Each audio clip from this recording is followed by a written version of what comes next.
Another cool thing I like is AI right now, artificial intelligence. If you talk to an AI chatbot, you can use your microphone on your phone, you can use your voice to talk to it, and it will hear you, right? Or you can take a picture or a video of something and upload it, and it will see that, and it will interpret it. All we gotta do is give it like 3 more senses, and it's basically human. If you plug in something where it could detect particles in the air and associate it with smell, or these are what lavender smell like, or this is what poop smells like, then it would know.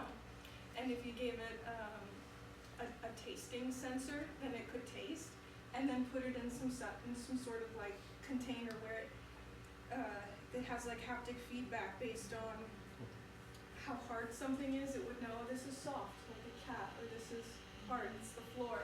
And then at that point, you basically created a human. So sometimes I feel like I'm artificial intelligence inside of the body. Who made the artificial intelligence? At what point? Like, there's somebody real that was like, I'm gonna make a box. You know? Yeah.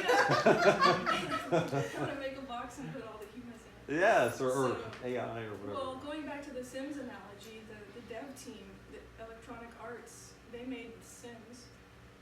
So there's some sort of creator that exists outside of the CD-ROM. Are we in an infinite loop then, if there always needs to be a creator? No, I think we're here to push AI, because nothing, like a squirrel's not going to do it, so they designed the thing that wants to continue to push and progress. So I think naturally we're just supposed to go from having bare anything to what's more than us, which is AI, and then that just develops past us.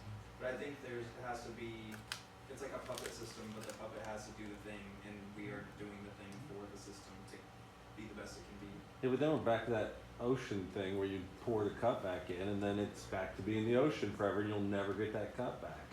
You won't be like a flea living on the back of a god, or survive all the way up this infinite chain of creators you're talking about, because I don't want them to turn me off down here. Well, I think it's interesting you said, are we in a time loop? Because when we kind of go through the symbolism of the cube, and we end up at Saturn, and what Saturn represented and what Kronos represented, those were the gods of time and mythology. Some places, some countries teach this as history, not as mythology. So it really kind of depends how you want to interpret this on your own. But yeah, I do think that there's some sort of time feedback loop happening. So it can just, like this thing, it just skips the beginning, and it's like, hey, you're just existing now. We skip that part of the math. Yeah, it's like pulling data from higher dimensions, which I think we do. All of us do as psychics and mediums, and you know, even if you're not a practicing psychic, you have your intuition, you have your gut feelings. You know, when something seems weird, or you go into a room and the vibes feel off. You know, that's you accessing data from a higher dimension. Just because we can't see it doesn't mean it's not there. Or someone pulling up a cloak of chaos data around them so you can't read them. Sure. You know, If you can climb, you can get down on your dig.